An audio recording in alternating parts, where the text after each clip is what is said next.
She's spent more than 25 years covering some of the biggest names in the world of sports on some of its grandest stages. Super Bowls, the NBA playoffs, even the Olympics. She's interviewed countless athletes and coaches and has logged more than 164 network telecasts, making her the third most broadcasted sideline reporter in history. A great portion of her career has been spent at Fox Sports, where she's redefined what it's meant to be a successful woman in this ultra-competitive field. The journey hasn't stopped there, though, as she's been able to give back to others through her GALvanize Experience initiative, helping to mentor young women entering the world of sports both on and, as she feels more importantly, off camera. In this interview, you're going to learn a lot about overcoming obstacles and learning to establish trust as a reporter with people you interview and start to build relationships with off the playing field. I'm Brad Dalius, and this is the premiere episode of the Shold Media Group podcast, where we're proud to present Laura Okmin.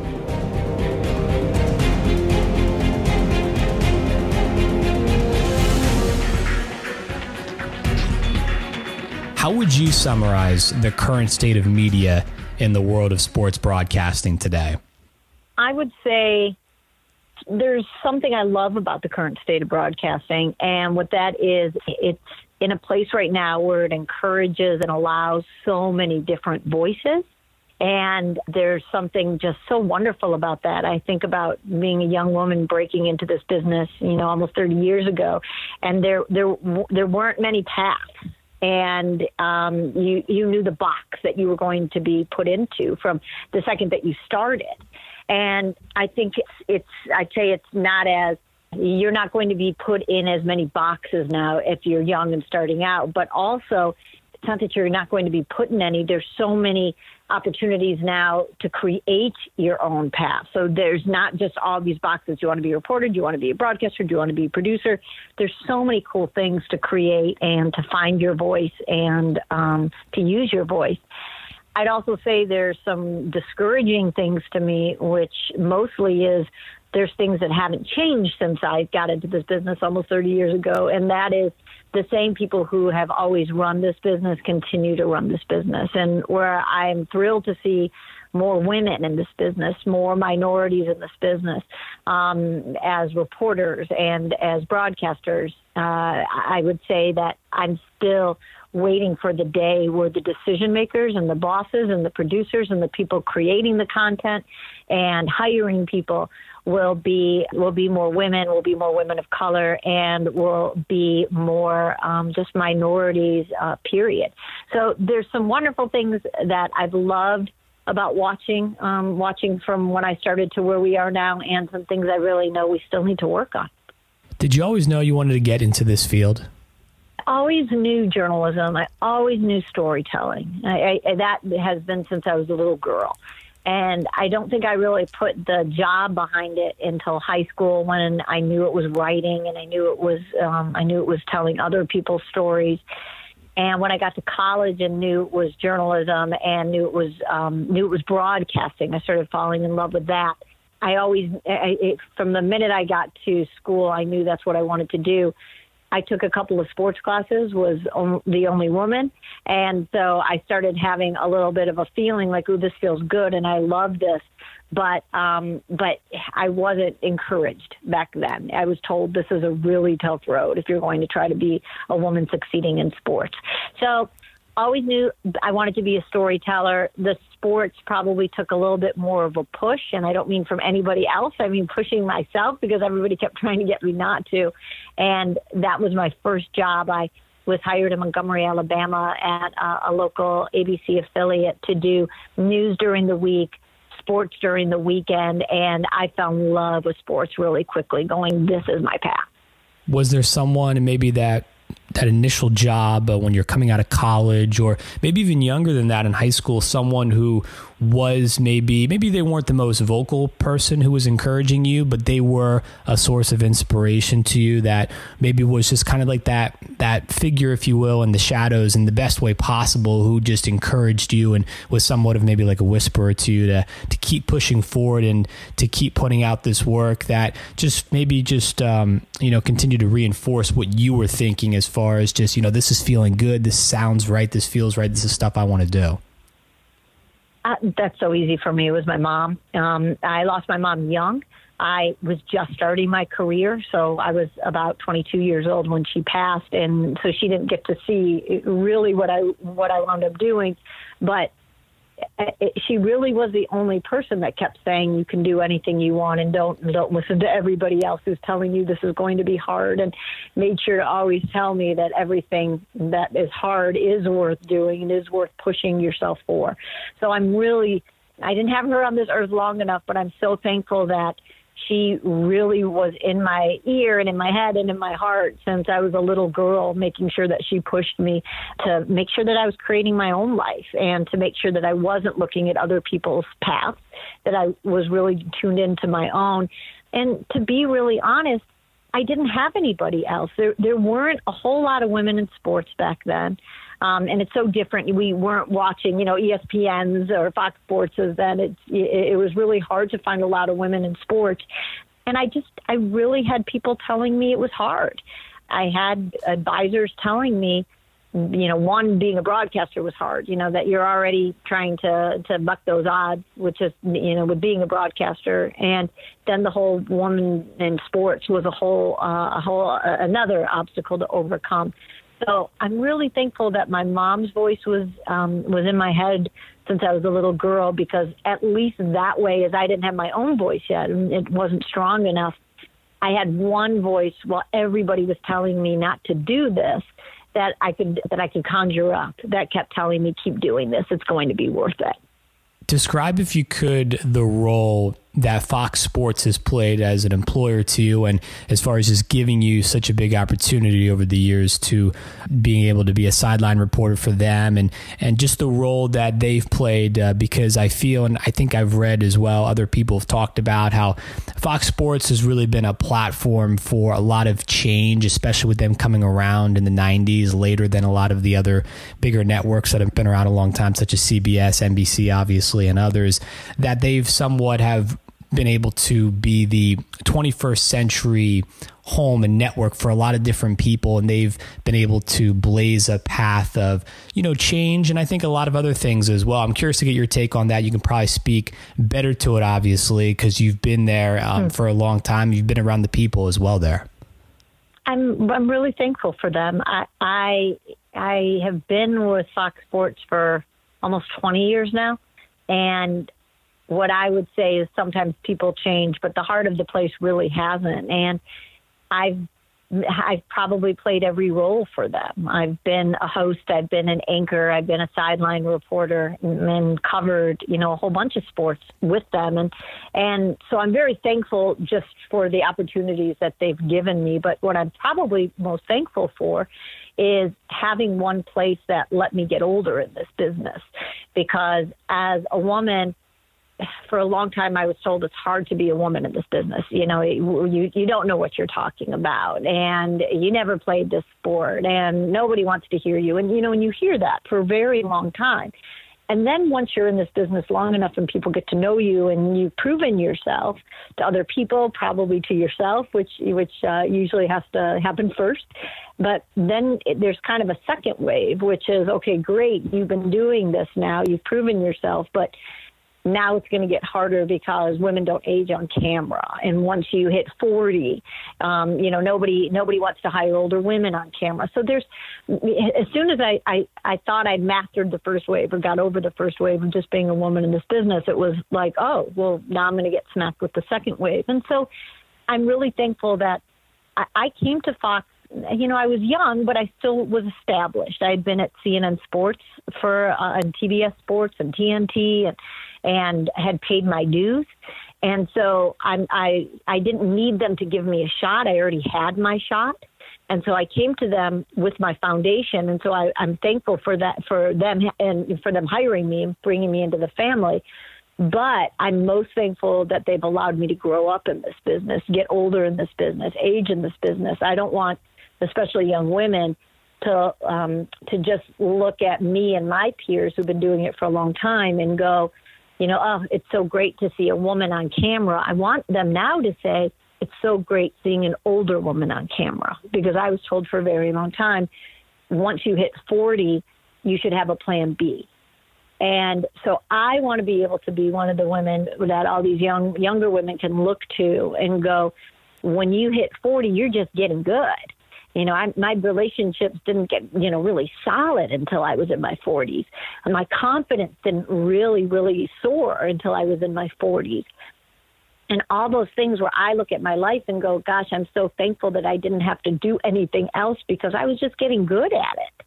And I'm really thankful to have an employer that saw my worth and saw my value and didn't question if it was going down at 40, understood that it was just going up.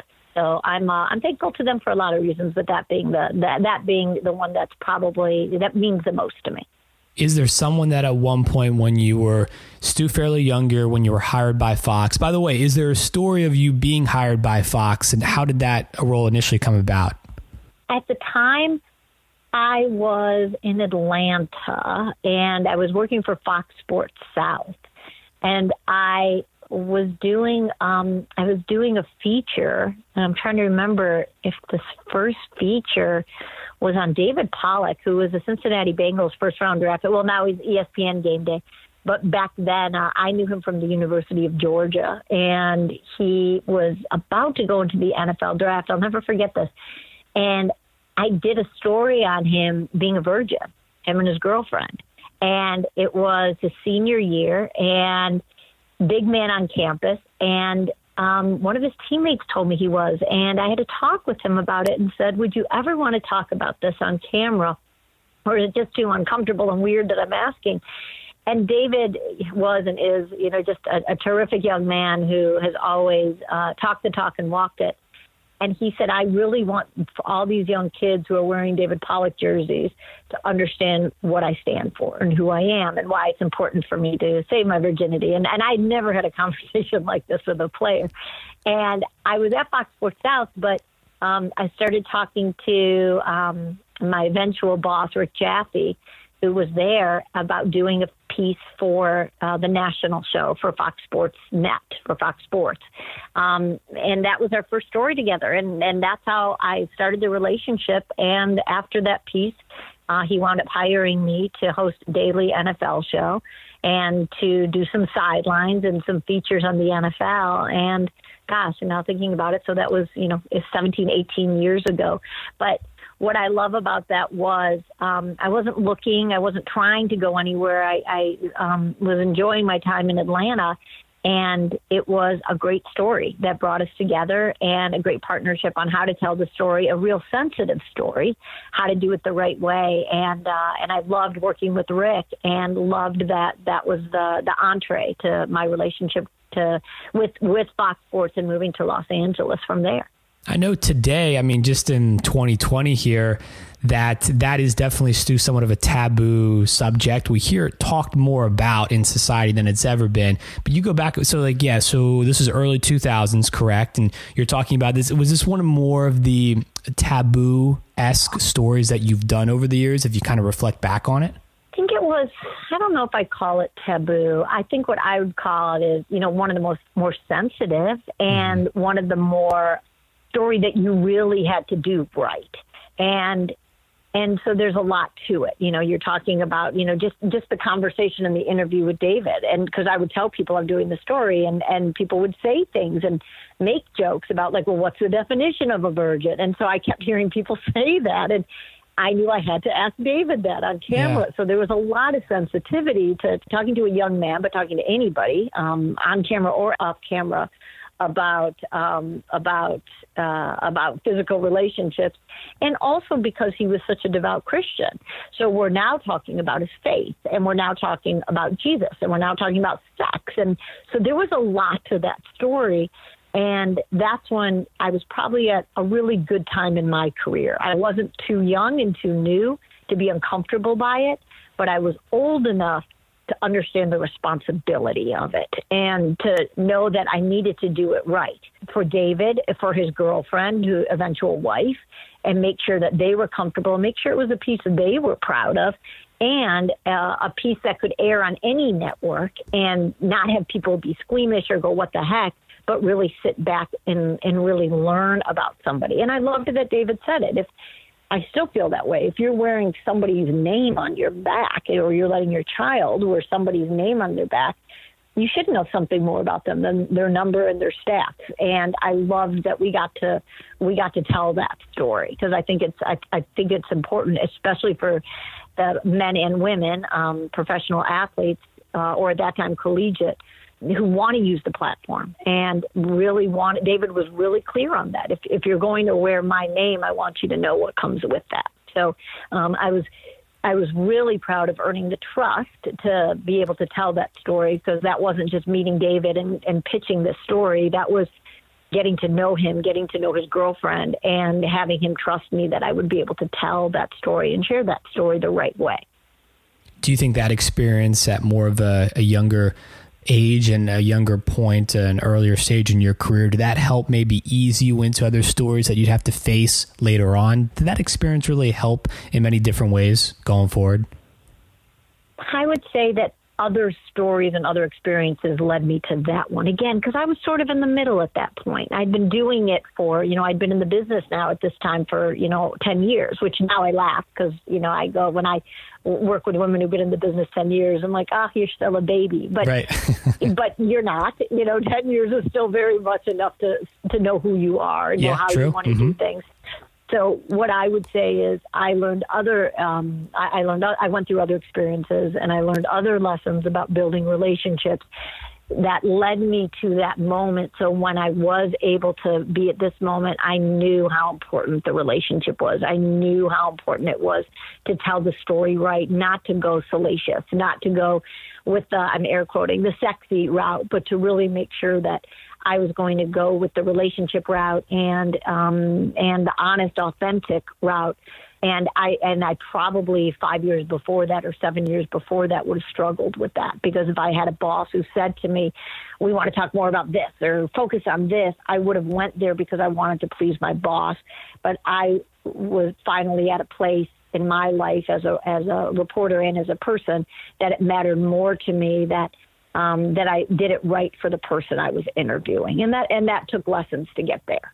I want to go back to what we talked about just a moment ago, and you describing women in sports and sports broadcasting and changing and really flipping the script, whereas you had talked about getting up there in age after being a seasonal woman reporter and how there seemed to be a shelf life, or that was the notion, at least in the past, and then you wanted to try and break those barriers. I'm curious if there was a particular woman sports broadcaster, just in media in general, who maybe you looked up to, who had been around for a long time and had, she was very successful in her 40s, maybe her 50s, maybe even beyond as well. Was there anyone like that who was on air who you looked up to and you said, I want to be able to get to where she's at one point?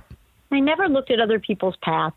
I really tried to be good about that, knowing that my path was going to be my path. That was, again, my mom in my ear, from being a young girl in high school, not to look at other girls and compare yourself. So that, of all the things I needed to work on, that wasn't one of them. I didn't look at anyone and go, I wish I could do that. But here's what did change me. I remember being a very young reporter and reading an article in USA Today about Leslie Visser. And Leslie went through something. I can't remember if it was her back or she fell. There was something that she went through that she was in the hospital for a while. It was in Central Park, I believe. Central Park incident. Yes. Thank you. So thank you for your memory and thank you for knowing that. So when Leslie was in her running accident, I believe in Central Park, USA Today did this great article on her, and it was about her being so overwhelmed by all of, at the time there was no cell phones, there was no computer and emails. So she got so many letters and got so many flowers and got so many telephone calls from all of these coaches and general managers and players. And she was overwhelmed by that. And I remember thinking, probably 21 years old, I hope I build a career that if something happens to me, God forbid, that people care about me as a person and as a human being, not just as a reporter.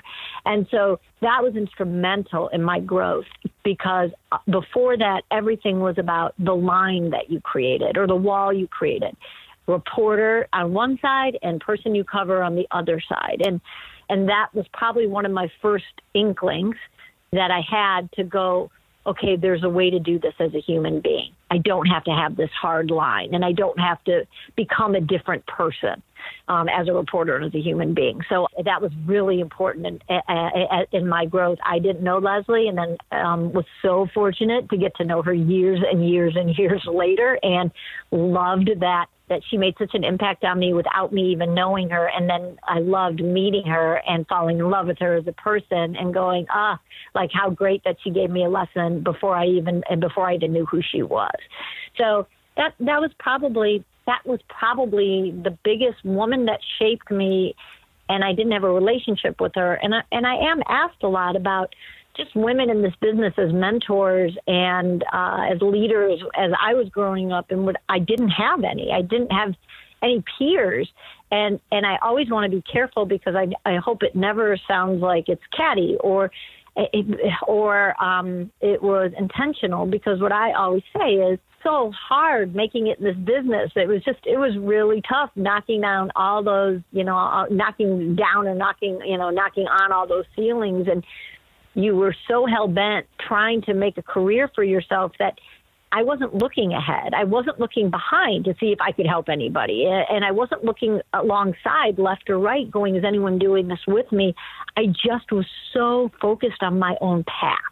And so I didn't have any mentors, women really, or a lot of men, but mostly women, because I think I was just so focused on my own path. Now, that led me to start a company for women, because I desperately want that to change, because I wish I would have had that. But at the time, I wasn't ready for it. I was just so into my own growth and into my own lessons. You've had an opportunity, obviously, to cover a lot of the big names on some of the biggest stages in sports. And I want to discuss trust and that word and what that means in this line of work, Laura, because there obviously is trust. There has to be between the interviewer and the talent, and whether that's covering them, on the playing field, sort of say, on the sideline, or away from the field, and more of a relaxed and controlled environment for the athlete or the coach, whoever it may be. If you could discuss trust and building trust, because we know for a lot of these athletes, some of them obviously are very outspoken and wear their emotions on their sleeve, but I would say probably, and you can speak better to this, but it seems the majority of them, from just a casual, sports viewer, sports fan over the years, I would say probably from what I've been able to see, the majority of them seem like they're very much just like a neighbor next door for you or myself. They live very normal lives. They're married in a lot of instances. They have families. They have a dog. They have a cat. You know what I mean? The whole 9 yards. And I think a lot of times it does take trust, and it does take a little bit of getting to know someone to have them open up to you. If you could discuss how that's been and how maybe that's evolved for you over the years, covering and interviewing some of these athletes and players and coaches. Trust is everything. It's the most important word that sums up my 27 years in this business. It is absolutely everything. And what I would tell you is that's the biggest thing that I teach. And I do these two-day boot camps for women and women in sports, and everybody thinks it's about being better on camera, and that's the easy part, and that's the probably the least significant part of what we do for 2 days. We team up with NFL teams, and there's a lot of partnering going on with these women reporters and these NFL players or other athletes that we've done other sports. And everything is about building trust for the reporters on day one. And then once we partner up with all these athletes, it's always about how do they trust a reporter? How do I get trust? How do I give trust? And that I say that to say I literally spend 2 days on that word, because it's everything. And I learned that, I'd say probably the most important lesson I learned as a young reporter, which was back in the early 90s, was when I got to know Charles Barkley. And one time I called Charles And he answered the phone, and he said, well, Laura Okmin, what do you need? And I was like, oh, hi, can a girl just call and say hello? And he said, sure, a girl can call and say hello. You just never do. Whenever you call, I know you need something. So I'm not trying to give you grief. I'm just, asking, like, what do you need? And that rocked me. I felt horrible because it goes back to what we were saying earlier about the line, of a reporter and a player. I never asked, how are you? I never would have called and checked in because in my mind, what in the world would I have to call Charles Barkley about? I have his number, but I'm not going to call and say, congratulations on the game. You did really well. Or just, hey, how are you? Because one, I wouldn't want to cross a line. And two, you worry about lines that you're crossing, how it looks. And so I just didn't do that. And the second I hung up, that changed everything about me because I never wanted to be that kind of person, let alone a reporter, but a person that your phone rings and you look down and you go, what do they need? And so that shaped me. And everything started being about how do I build a relationship because it's a very selfish business. At the end of the day, I need something from you. And so how do I make it that's not what I feel like and that's not what somebody I'm getting to know feels like when they're around me? And when I started training athletes, which is now something that I do, and again, the biggest thing is we talk about trust, but I called a player who took me years to get in with him, years. It was Brian Urlacher. And Brian has what he calls a bubble around him. And when he first told me he had a bubble, and I said, well, who's in the bubble? And he's like, just people I trust. And I'm like, awesome, I'm going to get in the bubble. And he was like, you're never getting in the bubble. He's like, just so you know, like, it's a very exclusive bubble. And I was like, no, I'm getting in that bubble. And for probably 2 years, every time I would talk to him, every time, we would have a conversation, I would see him, and I would always be like, am I in the bubble? And it was always like, Laura, you're not in the bubble. And then one day I got in the bubble. And so when I started doing this coaching and getting hired by teams, I called him and I said, I'm going to try to start teaching how you earn trust. So how did I get in with you? Can you give me one thing that I can teach players to look for? And a reporter, if they're trying to sincerely build trust. And he said, well, that's easy. You reach out for something, you reach out to me 10 times, but you only ask for something once. And so I immediately hung up and called Charles Barkley and said, thank you so much for the most important lesson I learned. So the trick is there's no trick. There's no agenda.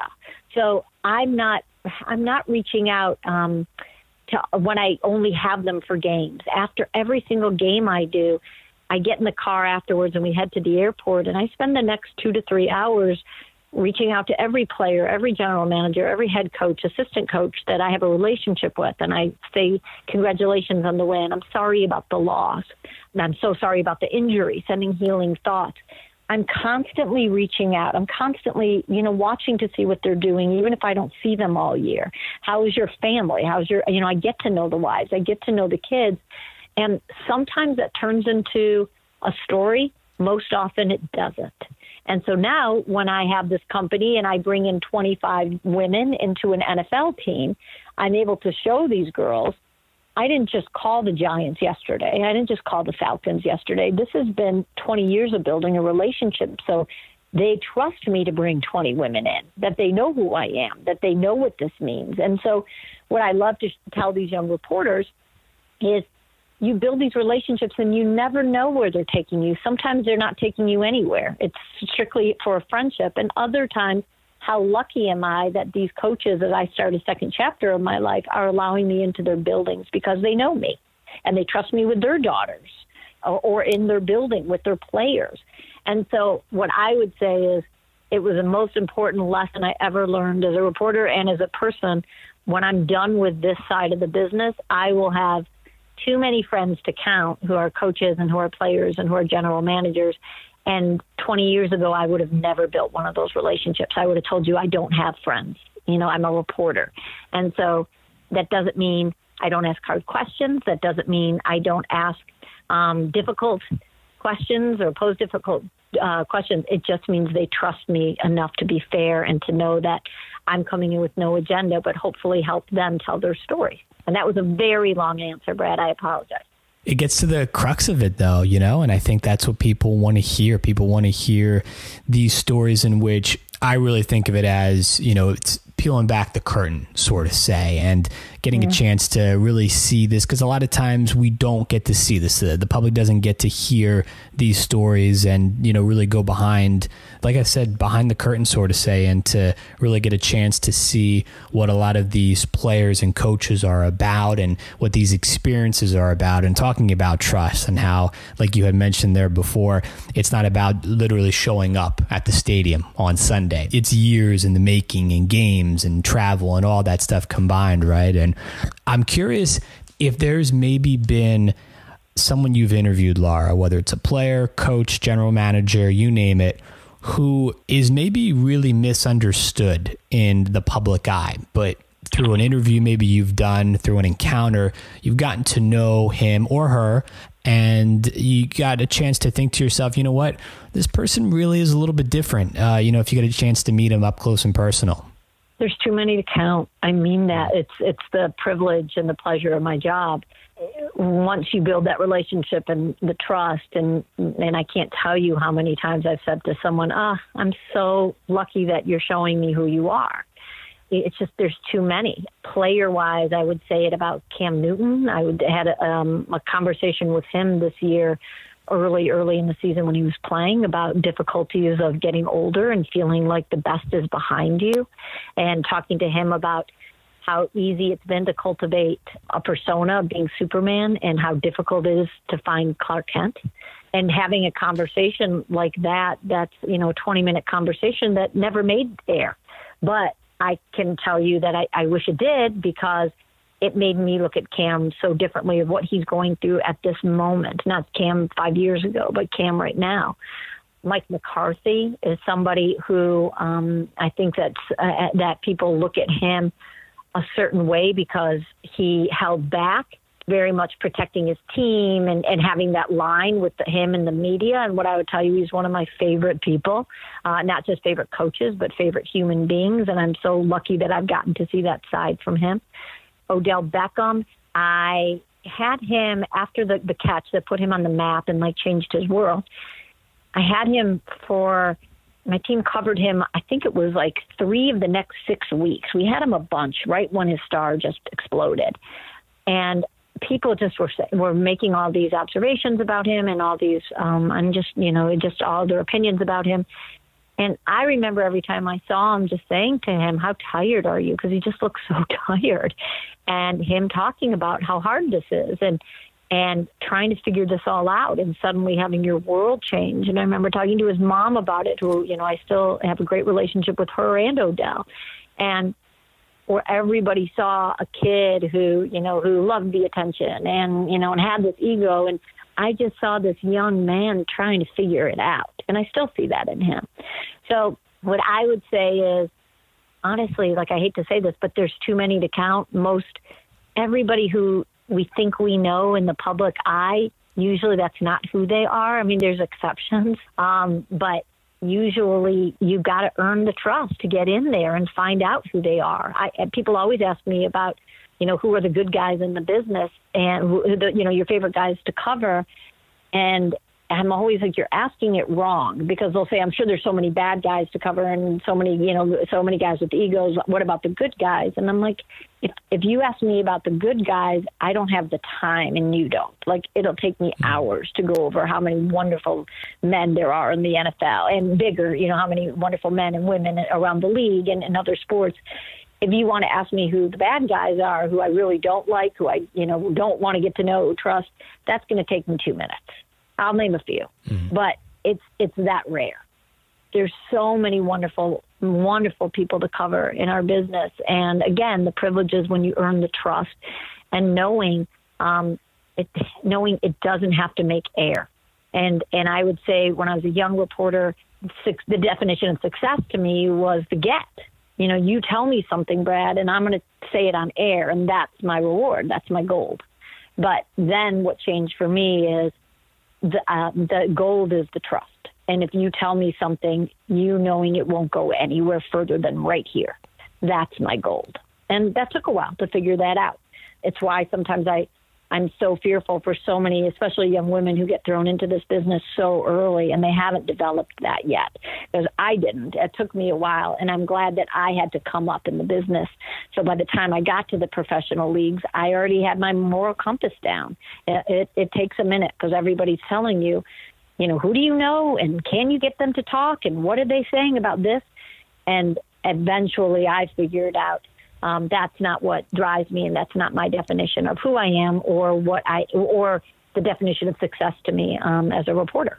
You referenced your conversation in the past with OBJ and how he always looks so tired. And that's something that has always fascinated me, because obviously, if we talk about the NFL specifically, everyone's getting paid millions of dollars in most cases in the league. So everyone just expects, whatever the job entails, that's a given, that you're going to be able, you need to be able to do it because of how much you're getting paid. That's usually the notion from a lot of different people, which is true in a lot of respects. Yep. But let's not forget, these are human beings, obviously, at the end of the day. And it is a grueling schedule, right? I mean, when you talk about it, it doesn't matter which city they're playing in, or obviously there's some cities that there's more pressure, especially driven by the media, than other cities. But generally speaking, this is obviously professional football, and it's grueling schedules. It's a lot of sleepless nights in many instances. You hear stories about coaches and members of staff actually sleeping at team facilities, stadiums, different things like that. From your vantage point, what has that been like to see just these grueling schedules really consume a lot of these teams, and how they're best able to make it happen for themselves, to really coordinate to their schedules and make sure that they're getting proper sleep? And we hear more talk now about ever, just as far as keeping your health in mind, especially with players. Mental health, that as well. Just your take on that, what you've seen over the years, and how, some players in certain situations have been able to have more success than others, and what they've done, what they haven't done. I think it's the guys who figure out the balance of their life. I've had more conversations this year with players either struggling with that or just figuring it out. There's one player I've seen a few times this season who I've known for a long time and is one of the superstars, and have asked him every time, "Are you happy?" Because I could just tell he's not. Like, that's all I kept. Every time we saw him, that was the first thing. "You happy?" And every time he'd go, "I'm working on it. I'm working on it so hard." Now, from the outside, what everybody would say is, this has got to be the happiest guy in the world. He's making so much money. He's one of the biggest. He's one of the faces. He's one of the superstars. But he's figuring it out. And you hope that, another privilege of this job for me with the NFL and Fox is we go into 32 different facilities. So we get to see cultures, and we get to see how a building feels. Some days 3 hours, or some days 6 hours, when you look at it.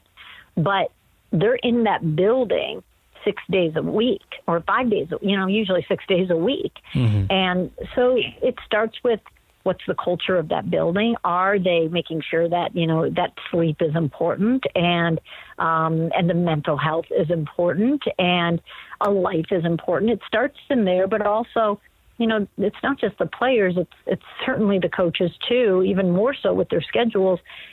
A big thing now is a lot of the families don't move to the city that their husband is playing in or coaching in, because they have kids, and there's so much upheaval, and so the family stays in Colorado while the player or the coach is in Green Bay or in Minnesota. And so that plays a role into it. Is your family with you, and trying to make the best decision as a husband and as a father, but also making sure that you're 100% focused and ready to go on Sundays or on Saturdays or on Thursdays or on Mondays, even that, it's just the schedule changing and the toll that takes on your body. So I think it's the things that, again, the privilege of trust. Players and coaches are never going to talk about that, or you very rarely talk about that publicly, because it sounds like they're whining. And I have yet to meet a whiny player or coach. But what happens is when you're on the inside and you know how grueling it is and you know how hard it is, that's when you get those honest conversations about trying to live that life, trying to make sure that you are the best teammate and that you are at your best physically and mentally, but also hopefully balancing that as either a husband, as a father, or as a brother, as a son, whatever it is. And I would say more of my conversations pregame for 3 hours before a game, that's what I'm talking about with players. It's not about the X's and O's for that day. It's usually very little small talk and more meaningful talk about how are you? How are you holding up? How's your body feeling? How's your mind feeling? Are you happy? Where's your family? And that's probably more the conversations I have right now because guys are so much more open about it. And I think that it's so much more important now, where before it was just focus on the game and that's it and who you are as an athlete. I think these athletes and coaches are realizing more and more about how success is tied to all of that, not just one part of it. I read that you're the third longest tenured sideline reporter in NFL history, which is pretty amazing. No, I mean, that's over close to like 170 games at this point. I don't even know the number. I have no idea. You could have said 20 games or 500 games, and I'd be like, sure. What does that mean to you? You know what's funny, Brett? Everything. And I remember when I first saw that, and I had no idea. I didn't know until I think it was like the day of. I woke up to a tweet going to that game, like with today's broadcast, Laura Okmin becomes. And what I would say is my initial reaction was to make an age joke, and then the older me slapped that humor right out of my fingertips. Yeah. And I got really emotional because it goes back to what I was talking about, the longevity. And there were times where I looked around and thought, why am I not on this path? Why is that person getting this? Or should I have done this? You know, there's times, no matter how loud my mom's voice was in my head, there's times that, that you counter that. And to all of a sudden wake up one morning and look around and go, gosh, I've been doing this for this long. I'm so proud of that. I'm so thankful for that. And again, going back to, one of your wonderful questions, you've asked so many, but just the gratitude I have for Fox for allowing me to do that. And also the thanks I have to my husband for letting me be away for this many weekends and, giving up so much of my life. So I'm really proud of that. And again, most importantly, I want these young women to look at me and my peers. I'm 3, so, I want them to look at 1 and 2, and I want them to look at, all of us women who've been doing this a long time and go, it gets better after 40. I've never been more fulfilled. I've never been more confident. I've never been more happy. I've never been more in love with my life, with my husband, with my job. And I want them to see that comes with the longevity, not just a job, but a career that you hopefully build and a life that you build along with it. What's your best advice for up-and-coming sports broadcasters or people who are just looking to be on air in general? I know you started GALvanize, which I want to give you an opportunity to talk about as well. You're training and mentoring young women and helping them just really break into sports and, really just helping, I think, off camera as well, correct? I know you've talked about that in general and just really helping people to not only grow professionally in the workplace, in the field, on air, whatever it may be, but obviously off air as well and away from the bright lights. If you could talk about that, talk about GALvanize, what that has meant to you, what it's meant to other people that you've interacted with, because I don't think there's too many more things. I've always thought there's not too many more things that are, that hit home more so when you're able to start, whether it's a small, it's an initiative, if it's a business, whatever it may be, if it's helping other people and you get that personal one-on-one feedback and that you're making somewhat of a positive difference, no matter how big the size, that really is something that can go a long way. Yeah, and I've always had the passion for this business. I've never lacked that, but GALvanize gave me a purpose. And I don't have children, and this career can be very selfish. It's all about you and your travel and your relationships you're building and not being home for holidays and weekends. And it's a very selfish business. And so it was a really wonderful, meaningful chapter for me to be able to grow something else and to be able to help other people, and not just about my life and my career, but about how do I make sure that I'm leaving something. And I think we all get to a certain age and you start thinking about that. What will people say? At my funeral, I don't think they're going to talk about stories I did or how many games I did, but I hope they talk about I made this business better. And that's been a life changer for me. And I always say this, but I mean this, from the bottom of my heart. I get texts every day. I can get, a dozen texts from all these young women. And when I say young women, I mean from 18 years old to 40s, that it's not just GALvanize isn't just my young girls. It's, it's everybody. It's all women. And I get these texts constantly about either wonderful things that are happening for them or really hard things that they're going through, or pictures of each other, that all these women are meeting through these GALvanize boot camps, and they'll always send me pictures when they're together. And I'm just really, really proud of the fact that GALvanize created that culture, that they look at other women and don't see them as competition, but allies and friends. And I would have killed for that. I would have killed to have someone along my path that would have helped me navigate the gray, because there's a lot of gray in this business, especially for a woman, especially for a young woman. And going back to the first part of the question about, advice, I'm always careful with this because there's a million things I would do differently if I was doing it again with hindsight and with wisdom. But I wouldn't change a thing because I needed to learn all of that. And so I'm always really careful with advice because it's not about not about the success. It's more about the journey to that. And I'm going to be rooting for, every young man and young woman as they go down their path. But what I hope they really realize is, as cliche as it is, it's the journey. And that's where the lessons are, they're learned. I've yet to do an interview with a Michael Jordan, with a Cal Ripken, with an Eli Manning or Peyton Manning or an Aaron Rodgers. And we never hang on the championships. We never hang on the MVPs, but we hang on the hardest times of their careers and of their life. And it's no different for us. If you're going to make me talk about where my lessons come from and what I'm most proud of, I'm not going to say anything about third longest tenured. I'm going to tell you about the scariest times and the hardest times I had to go through. So my advice is to always enjoy the successes because they're hard to come by and you earn them, but lean into the losses, lean into the struggles, lean into the tough times. If you are not learning in them, then they're wasted. But it's the most valuable part of your journey is what am I learning along the way, and not to be in such a hurry along the way.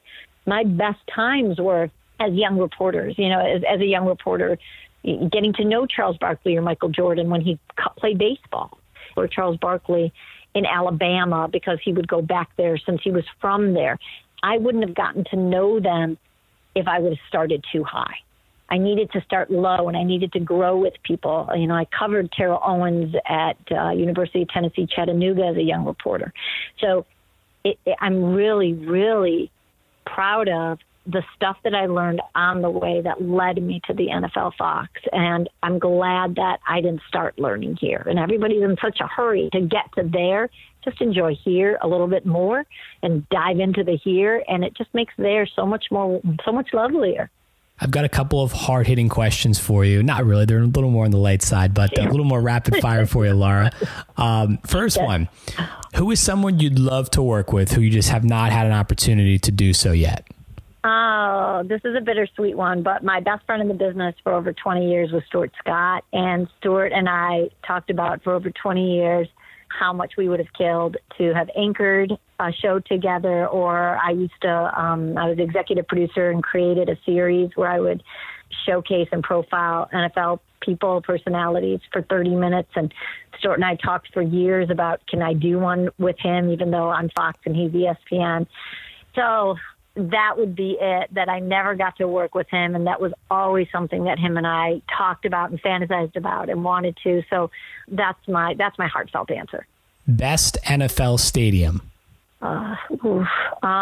Chicago's meaningful to me because I'm a Chicago girl. So every time everybody kicked off the field before the anthem, and I'm still allowed to be on the field, I never, ever get used to that and take that for granted. So Chicago's special. But any of the old, Green Bay is amazing. Kansas City is amazing.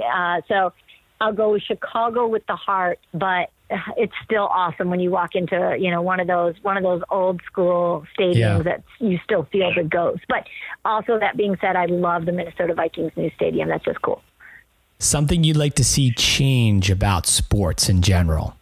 Going back to a full circle moment from when we started this conversation, I'd like to see more women of color, and more minorities, period, being in charge of decision making and hiring. And I'd like to have much more diversity, not just telling the stories, but again, being in charge of the stories and being in charge of hiring.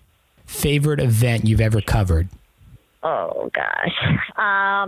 So blessed, to be able to say like Super Bowls and hosting Olympics, like all of that's awesome. But I'd probably go to NBA finals with the Chicago Bulls and the Utah Jazz, or the Seattle Supersonics back in the day, with Jordan and the Bulls' second three-peat.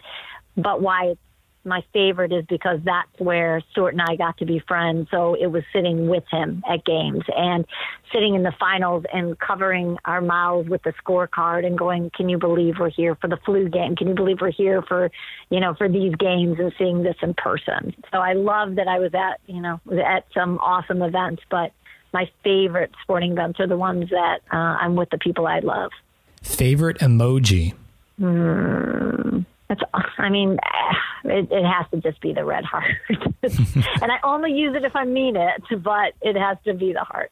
What is maybe going to be, as we kind of look forward to like the next decade here coming up of sports and broadcasting, what is something that maybe a word or two or a phrase, something that sticks out to you that is really going to be important as we, continue to advance from a technological standpoint and just beyond that as well, that's going to be important to ensure that, you can be successful? I think authentic storytelling and cultivating your voice, your authentic voice. It's such a competitive field. There's so many outlets. There's so many platforms. Don't try to be like anybody else. Find your voice, use your voice, and be yourself. This has been our premiere episode of the Shold Media Group podcast, where we spotlight the lives and careers of some of the hardest working broadcasters and journalists in the world of sports. You can subscribe to Shold Media Group on Apple Podcast, Spotify, or wherever you listen to podcasts. If you like what you've heard, we would love it if you gave us a 5-star rating and tell your friends how to subscribe. I'm your host, Brad Dalius. Special thanks to Laura Okmin for this interview and Taylor Shold of the Shold Media Group. This podcast was created by Dalius Media Productions. Keep living the dream.